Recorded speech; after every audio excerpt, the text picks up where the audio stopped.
Tell me this. Have you ever slept hungry at night? I guess not.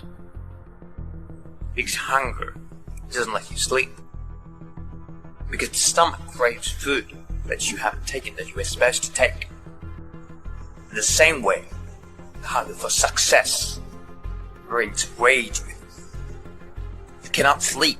Your dreams, your ideas, your concepts, your ideologies won't let you sleep unless you satisfy that hunger. And today, I want you to find that hunger in yourself. I want you to find that drive that takes you out of your bed, gets the laziness out of you. Not only is it possible for you to have your dream, but it's necessary that you work on it, that you develop yourself, that you go for what is yours in the universe. No matter how bad it is or how bad it gets, I'm going to make it. I'm not going to settle for this. I deserve more than this. I've got to do this. This is my stuff. This is what I'm supposed to do. This is why I showed up. I would rather aim for the stars and not hit them than to not aim at all.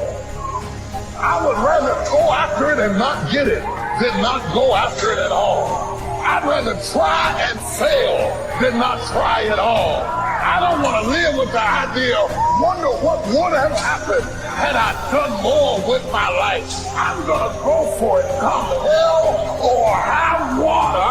I'm going after my destiny. You got to run after your destiny. You can't stroll after your destiny. You can't walk after your destiny. You got to run. Somebody holler, run!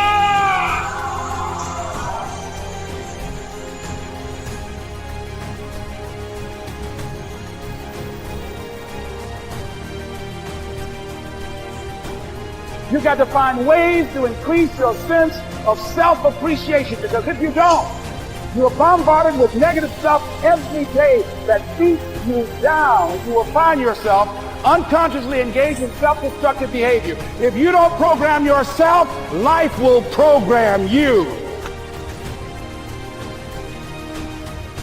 The first step before anybody else in the world believes it is you have to believe it.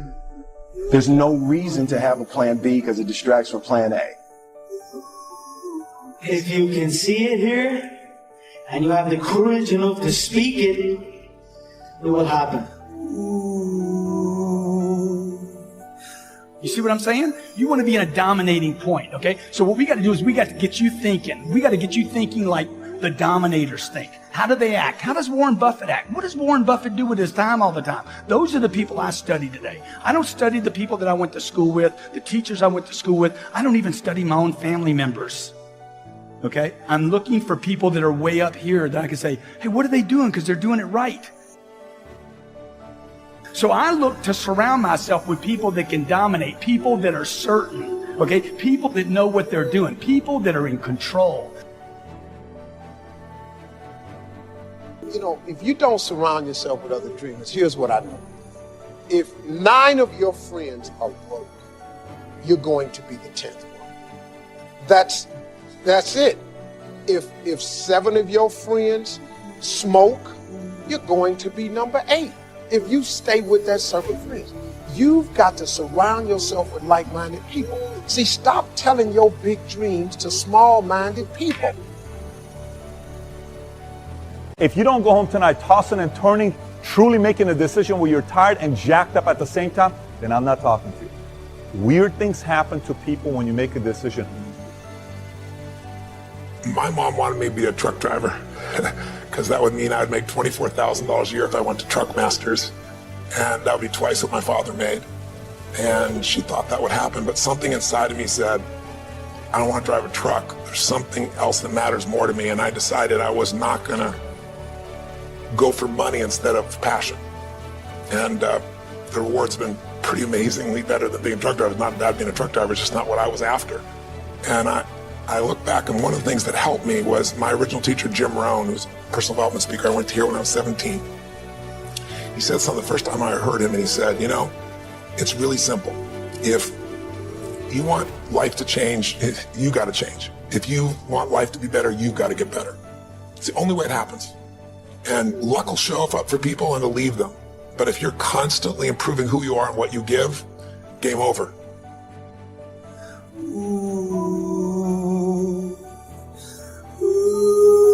So look, if I can do this, you can do this, but it's going to be hard if you don't change your mind. You got to change. You got to change the way you think.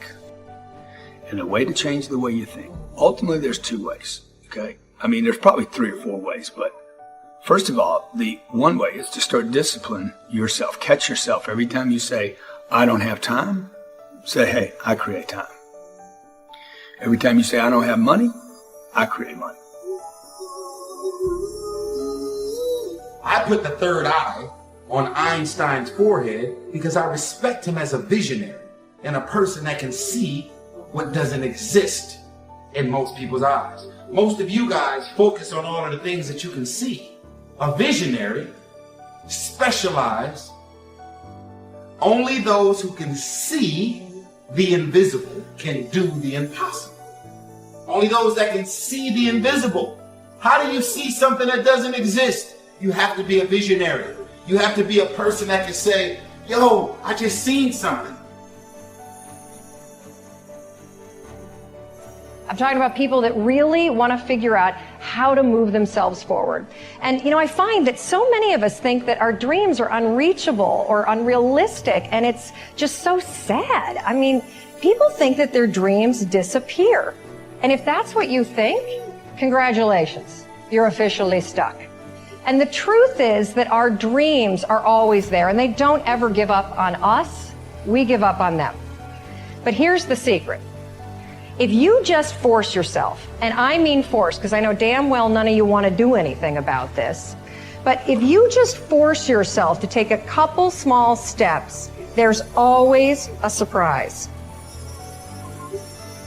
Everything I've ever done started with a fear. That fear of having a dream and that fear of, oh, I can't dream that, I can't, I'll never.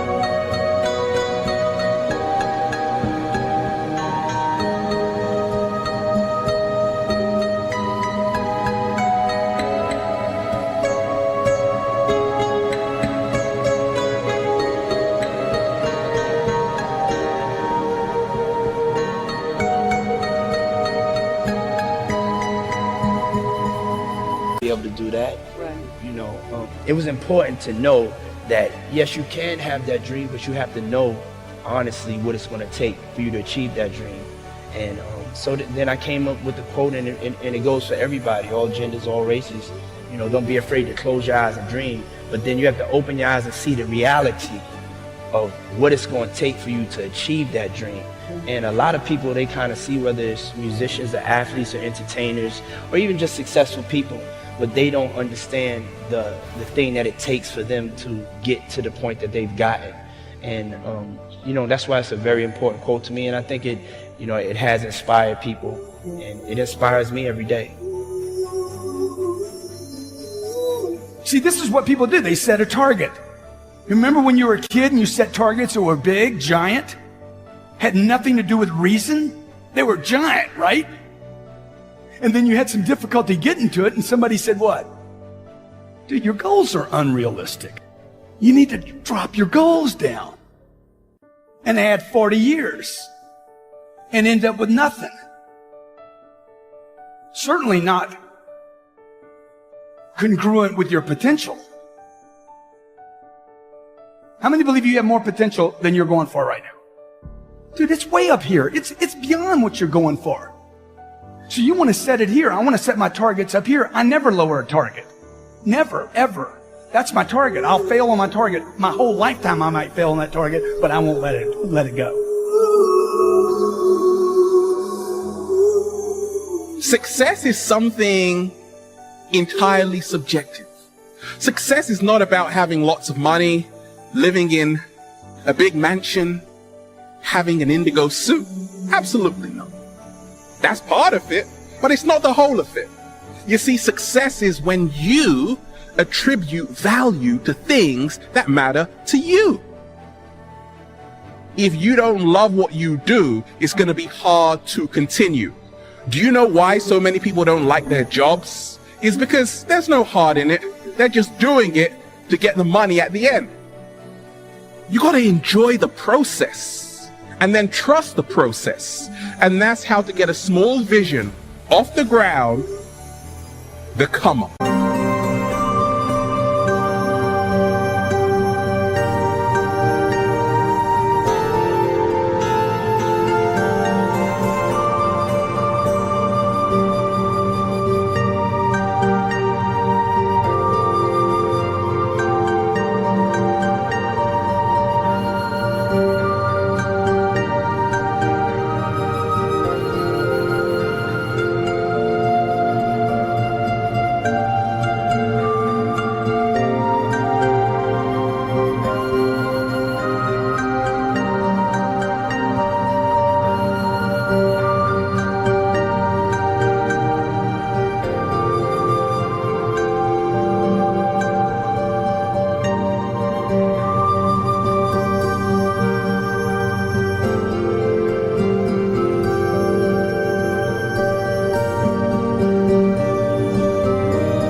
I was very, very lucky to find it, when I was 7 or 8 years old, and fortunately, my children have found their passion. One son loves farming like nothing else. One son loves music like everything else, and all three of them love philanthropy and what they get to do. You're lucky in life when you find it, and you can't guarantee you're going to find it in your first job out. But I always tell college students that come out, I say, take the job that you would take if you were independently wealthy. You're going to do well at it. Passion often is linked with purpose. What I love to do is often what I should do. We have been created within us the capacity to have things that we enjoy greatly, and a lot of times there is a definite relationship between what I am in love with and what I should be doing. We are created and wired in such a way that passion and purpose many times comes together, and passion is the great energizer. Once you have passion, you have energy. If you got the energy and you go, I don't know where to start, throw a rock and where that drops, start there. Talk like the next person. Just take massive action and keep changing.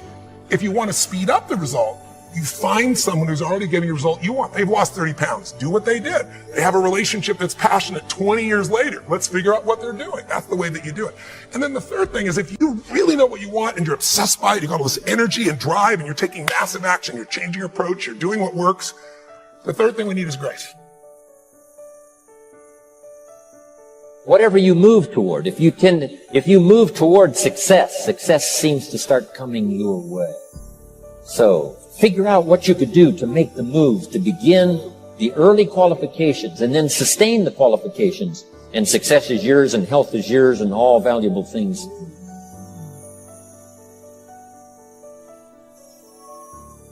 So the point is you don't have to wait in line. You don't have to do it the way everybody else has done it. You can do it your way. You can break the rules. You just can't get in the way of somebody else getting what they want.